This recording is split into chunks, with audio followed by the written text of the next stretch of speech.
Assalamualaikum warahmatullahi wabarakatuh. Apa kabar anak-anak hari ini? Semoga kalian dalam keadaan sehat ya. Baik, untuk pembelajaran IPA kita mulai dari kemagnetan. Sebelum kita mulai, kita berdoa terlebih dahulu. Berdoa dimulai.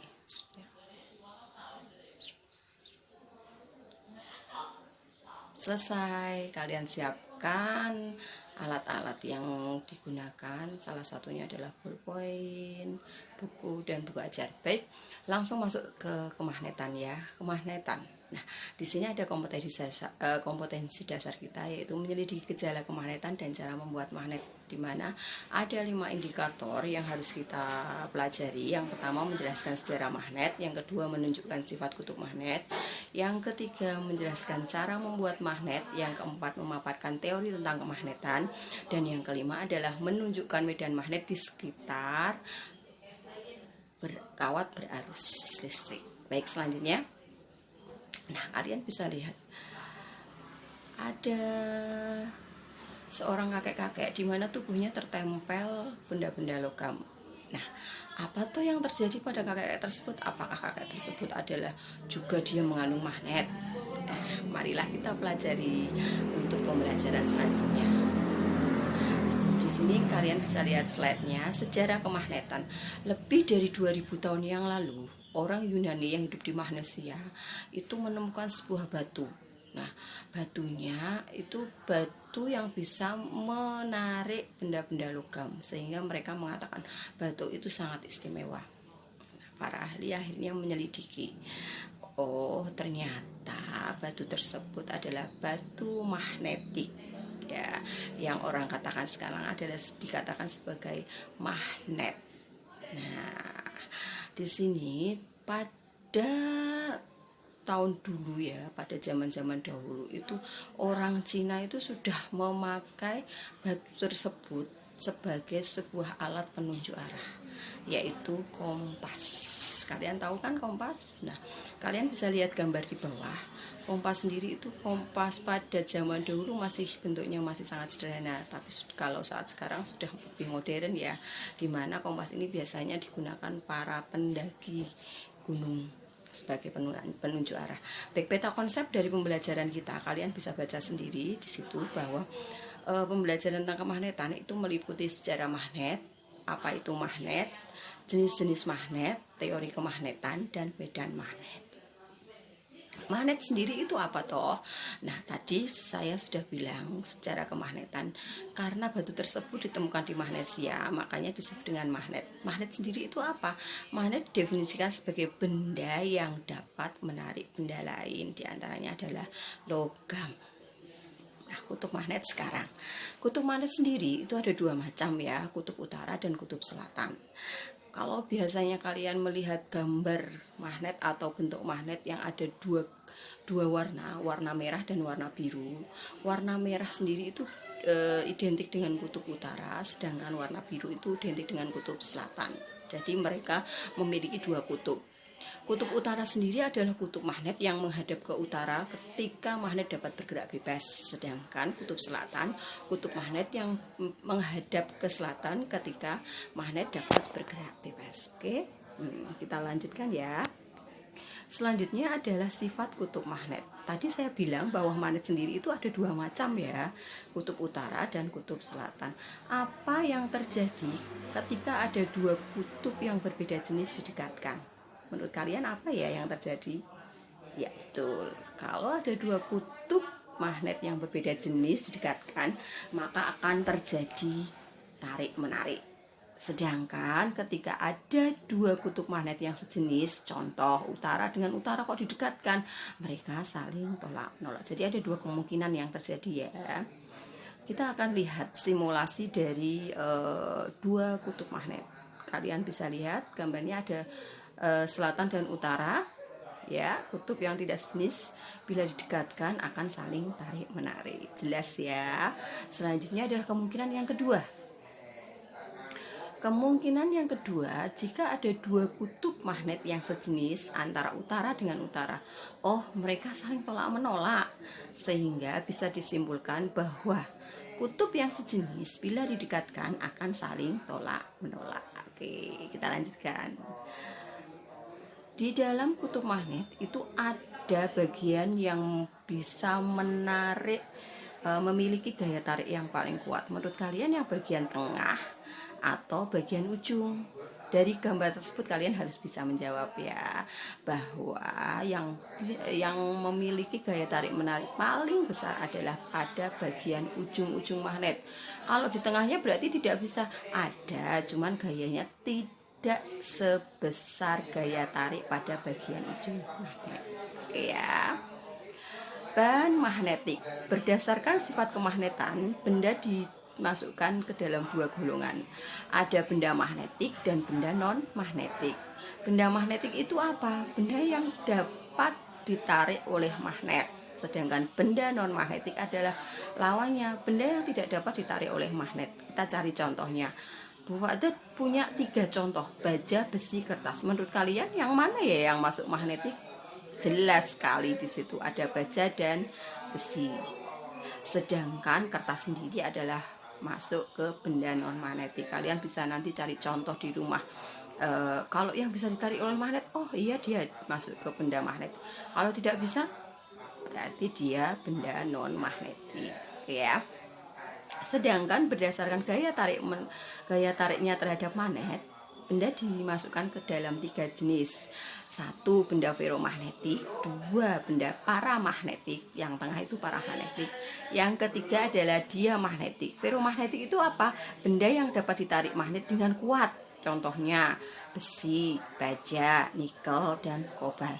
Sedangkan yang paramagnetik adalah benda yang ditarik dengan lemah oleh magnet. Contohnya aluminium dan platina. Di situ sudah jelas ya. Sedangkan benda diamagnetik adalah benda yang ditolak oleh magnet. Contohnya emas, seng, dan adanya garam dapur. Oke ya, lanjut. Bagaimana cara kita agar bisa membuat magnet? Ternyata magnet sendiri itu bisa dibuat dengan 3 cara. Yang pertama adalah dengan cara menggosok. Tetapi perlu diingat, penggosokannya harus searah, tidak boleh berbalik arah ya.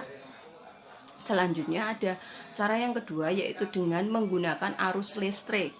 Kita lihat ada batu baterai, ada kumparan berinti besi, sedangkan ada penjepit kertas. Ketika kita tempelkan, oh ternyata kumparan yang berinti besi itu bisa menarik jepitan kertas. Kalau kita lepas, misalkan kita lepas batu baterainya, oh ternyata dia tidak mampu menariknya, sehingga sifat kemagnetannya juga akan hilang. Jadi cara yang kedua, cara membuat magnet adalah dengan cara menggunakan arus listrik atau yang disebut dengan elektromagnetik. Dan cara yang terakhir yaitu dengan cara induksi. Nah, induksi itu dengan cara apa? Nah, di situ kita bisa lihat, bila besi dan baja didekatkan tidak menyentuh pada batang magnet yang kuat, maka besi dan baja akan menjadi magnet. Terjadi magnetnya seperti disebut adalah induksi. Kita lihat bagaimana cara induksinya. Ini kita lihat ada sebuah animasi ya.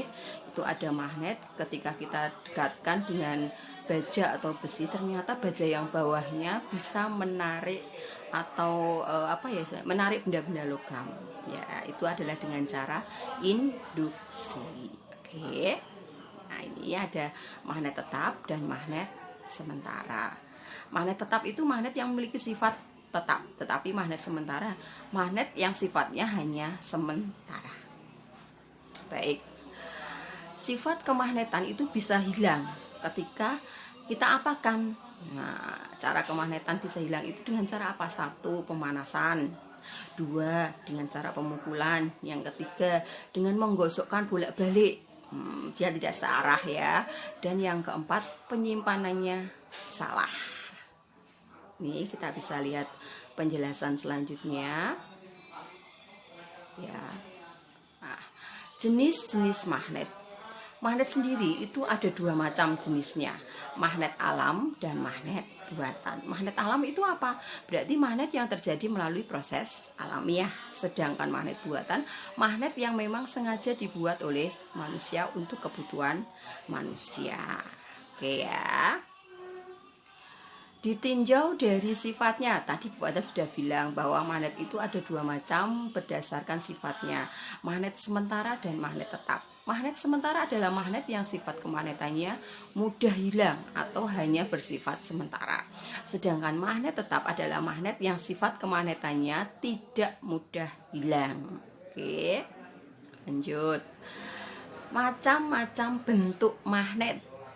Dari gambar yang berada di layar kalian, ada 4 macam bentuk magnet. 1 magnet batang, 2 magnet jarum, 3 magnet ladam, nggih. Yang keempat adalah magnet silinder. Kalian bisa lihat gambar-gambarnya, nggih. Ladam itu bentuknya seperti U. Magnet silinder itu bentuknya berarti silinder. Magnet jarum itu biasanya dipakai pada kompas. Kita lanjutkan. Teori kemagnetan. Untuk bumi sendiri itu memiliki yang namanya kutub utara dan kutub selatan. Nah, di sini magnet jarum kompas selalu menunjukkan arah utara selatan yang membuktikan bumi bersifat magnet. Oke, di sini ada sebuah istilahnya apa ya? Sudut penyimpangan. Nah, ada 2 macam, yaitu sudut deklinasi dan sudut inklinasi. Ya, oke. Sudut deklinasi sendiri kalian bisa lihat ya, di sini ada jika kutub utara magnet menyimpang ke timur, sudut deklinasi negatif jika kutub utara magnet menyimpang ke barat. Ada sudut inklinasi adalah penyebab terjadinya sudut inklinasi karena medan magnet bumi tidak sejajar dengan permukaan bumi. Oke, lanjut ya. Ini sudut inklinasi positif dan sudut inklinasi negatif. Jadi ada 2 macam sudut inklinasi. Nanti kalian cari apa pengertian dari sudut inklinasi dan sudut deklinasi dengan jelas. Lanjut ke materi tentang medan magnet. Medan magnet, kemarin kita sudah masuk ke medan listrik. Ini hampir sama dengan medan listrik, tapi kalau medan listrik kan daerah di sekitar yang berarus listrik, tapi dia masih terpengaruhi oleh arus listrik tersebut. Kalau medan magnet apa? Ruang di sekitar magnet yang masih dipengaruhi oleh gaya magnet. Jadi di sekitar magnet ini ada istilahnya masih dipengaruhi oleh magnet tersebut. Ya, baik. Nah, medan magnet digambarkan berupa garis gaya magnet. Kalian bisa lihat ya. Nah, ada utara dan selatan gaya magnet. Garis gayanya kalian bisa lihat. Itu adalah animasi dari kutub magnet. Oke. Kita lanjutkan. Pola medan magnet kalian bisa lihat. Nah, di sini adalah pola medan magnet batang. Ini ada utara dan selatan. Kalau dari kutub utara itu dia akan keluar, sedangkan dari kutub selatan garis gaya magnetnya akan masuk. Kita lihat anak panahnya, oke? Baik, lanjut ya. Ya. Medan magnet di sekitar kawat berarus listrik. Ada seorang pakar ahli, ya, dia menemukannya pada tahun 1770 sampai dengan 1851 oleh Hans Christian Ørsted. Nah, dia mengatakan bahwa magnet jarum kompas itu akan bergerak menyimpang. Magnet jarum kompas akan makin besar jika kuat arus listrik yang mengalir melalui kawat diperbesar. Nah, arah penyimpangan jarum kompas bergantung arah arus listrik yang mengalir dalam kawat. Kita lihat ada medan magnet pada kawat lurus yang berarus listrik. ada arah arus listrik dan arah medan magnetnya. Lebih jelasnya kalian bisa menggunakan ibu jari kalian sebagai salah satu animasinya, atau sebagai salah satu contohnya cara menentukan arah medan magnet pada kawat lurus yang berarus listrik dengan cara seperti gambar yang di depan layar ya. Kaidah tapi pakainya tangan kanan ya, bukan tangan kiri. Nah itu ya, kalau yang jempol menunjukkan arus listrik, sedangkan pada bagian yang B itu adalah medan magnetnya. Baik ya, kita lihat ya seperti ini. Nah, selesai pembelajaran hari ini. Evaluasinya yang pertama ya, soal yang pertama, bagaimana sejarah kemagnetan. Yang kedua, apa itu magnet. Yang ketiga, jika ada dua magnet yang sejenis, apa yang terjadi? Dan jika ada magnet yang berbeda jenis, apa yang terjadi ketika didekatkan? Soal yang keempat, gambarkan macam-macam bentuk magnet. Yang kelima, jelaskan perbedaan antara sudut inklinasi dan sudut deklinasi. Dan yang terakhir, gambarkan kaidah tangan kanan yang tadi saya jelaskan sebagai penentu arus listrik, arus magnet ya, maaf, dan medan magnetnya. Terima kasih, semoga kalian dalam keadaan sehat, dan kalau ada pertanyaan bisa langsung WA Jabri Fuada. Sekian, assalamualaikum warahmatullahi wabarakatuh.